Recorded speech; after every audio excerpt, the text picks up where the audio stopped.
Burya hari abantu benshi batangira ubuzima bafite inzozi ariko badafite uburyo bwo kuzigeraho. Bamwe bacika intege, abandi bagakomeza kurwana kugeza bageze ku ntsinzi. Inkuru ya Bijiyo Bija ni imwe muri izo nkuru zitanga icyizere. Uyu munsi Bijiyo Bija ni umwe mu banyarwenya bazwi cyane mu gihugu cyacu cy'u Rwanda ndetse no hanze yacyo muri rusange. Ariko mbere yo kuba icyamamare yabayeho ubuzima busanzwe, ubuzima bwari bugoye cyane, aho wasangaga akora imirimo ivunanye kugira ngo abone ibimutunga.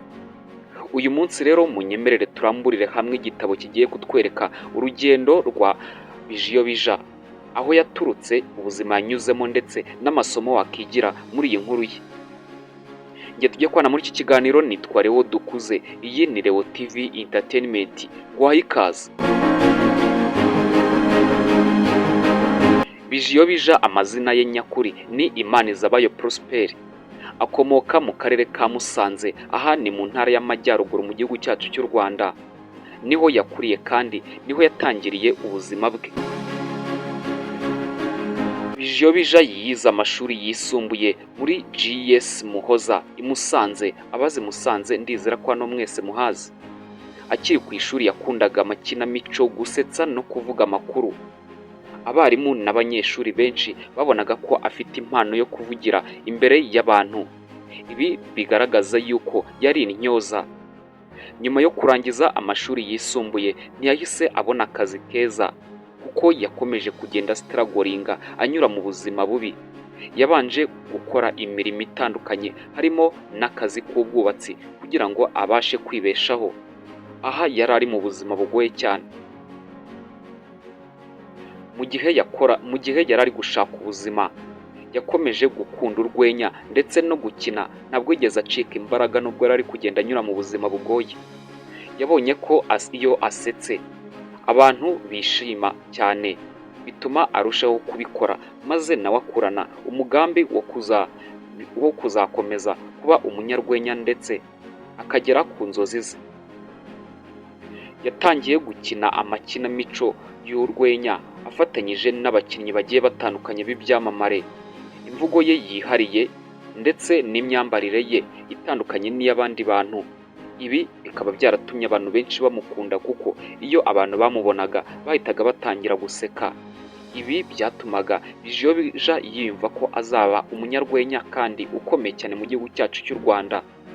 None ubu ngubu asigara umunyarwenya mu gihugu cyacu cy'u Rwanda ndetse no hanze yacyo muri rusange. Urugendo rwe ntirwari rworoshye, byamusabye gukora cyane, kwihangana no kudacika intege. Mu rugendo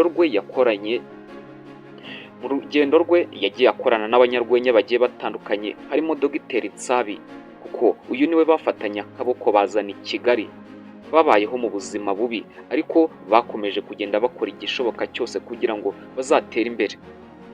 Ndetse video zabo zagiye zikundwa cyane ku mbuga nkoranyambaga, urugero nko kuri YouTube, TikTok, Facebook, Instagram ndetse n'andi hose.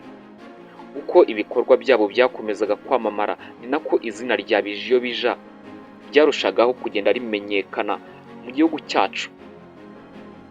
Yakomeje kubona amahirwe yo kwamamariza ibikorwa bigiye bitandukanye harimo amakampani azwi cyane mu gihugu cyacu cy'u Rwanda, ndetse no kwitabira ibikorwa bitandukanye by'imyidagaduro.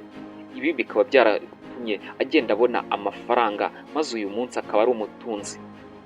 Uyu munsi Bijiyo Bija ni umwe mu banyarwenya bakize mu gihugu cyacu cy'u Rwanda kandi abikesha urwenya. Uyu munsi Bijiyo Bija ni umwe mu banyarwenya bafite izina rikomeye mu Rwanda ndetse no hanze y'igihugu cyacu muri rusange. Umwuga we wamuhesheje kumenyekana no kwiteza imbere mu bukungu. Uretse gusetsa abantu, akunze no gushishikariza urubyiruko gukora cyane no kwizera impano zabo. Amwe mu masomo ushobora kwigira muri iyi nkuru ya Bijiyo Bija ni uko udakwiriye gucika intege kubera ko uri mu buzima bugoye. Burya impano ishobora kuguhindurira ubuzima iyo uyikoresheje neza. Ikindi kandi burya gukora cyane no kwihangana bitanga umusaruro. Gufatanya n'abandi no gukomeza kwiga ku kazi bituma umuntu atera imbere. Inkuru ya Bijiyo Bija ni urugero rwiza rw'uko umuntu ashobora kuva ku buzima busanzwe cyangwa mu buzima bugoye maze akagera ku ntsinzi binyuze mu murava ndetse n'impano.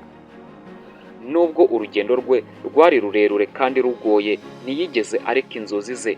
Yakomeje guhatana kugira ngo azagere ku nzozi ze. Uyu munsi izina Bijiyo Bija rizwi n'Abanyarwanda benshi ndetse n'abanyamahanga benshi, kandi akomeje gushimisha abantu no kubereka ko nta kidashoboka ku muntu ukora cyane kandi wizerera mu mpano ye.